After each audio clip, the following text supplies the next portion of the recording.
গুণীজন ব্যক্তিবর্গকে যথাযোগ্য সম্মান জানায়। তার সাথে সাথে উপস্থিত অভিভাবকদের যথাযথ সম্মান জানায় এবং আমার ভাই বোনেদের আন্তরিক ভালোবাসা জানায়। আজ থেকে 3 দিন ব্যাপী সারদা শিশু মন্দিরের বার্ষিক সাংস্কৃতিক অনুষ্ঠান অনুষ্ঠিত হচ্ছে। এই অনুষ্ঠানে উপস্থিত হতে পেরে আমি গর্বিত এবং আনন্দিত। সেই জন্যে সারদা শিশু মন্দিরের সমস্ত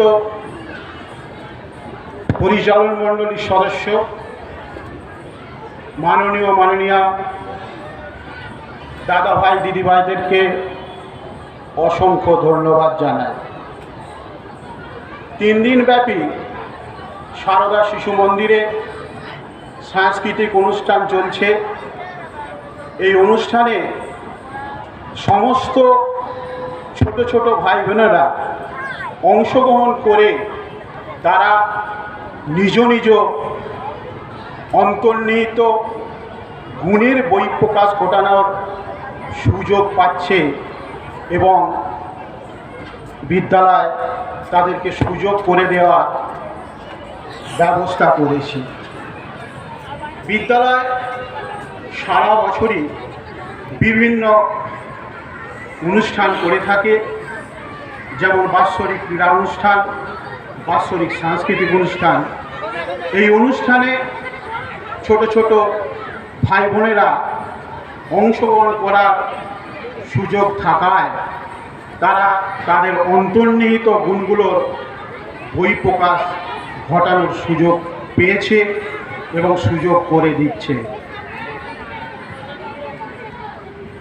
দীর্ঘ 41 বছরের পথ অতিক্রান্ত করে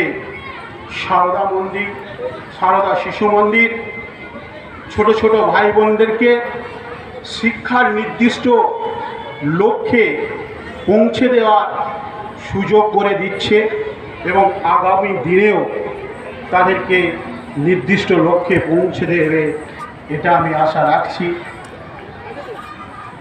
স্বামী বিবেকানন্দ বলেছিল, শিক্ষা হচ্ছে অন্তর্নিহিত পরিপূর্ণতার পূর্ণ বহিঃপ্রকাশ। শিক্ষা হচ্ছে মানে শ্রদ্ধা ও আত্মসম্মানবোধ নিজেকে শক্তিশালী করে তোলে। তাই যদি আমরা ছোট ছোট ভাই বোনদেরকে বিভিন্ন ক্ষেত্রে অংশগ্রহণ করার সুযোগ করে দিই, তাহলে তারা তাদের ভিতরের যে গুণগুলো আছে সেই গুণগুলোর বহিঃপ্রকাশ ঘটাতে পারবে।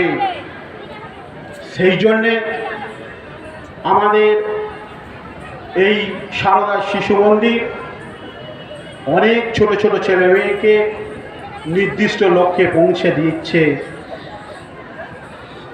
একজন মৃৎশিল্পী যেমন ছোট একটা কাদার ডালাকে সুন্দর রূপ দেন, সেই রকম সারদা শিশু মন্দিরের মাননীয়া দিদিভাইরা দাদাভাইরা অক্লান্ত পরিশ্রম করে ছোট ছোট ভাই বোনেদের নির্দিষ্ট সুশৃঙ্খল আচার আচরণের মাধ্যমে একটা শিক্ষার লক্ষ্যে পৌঁছে দিচ্ছে।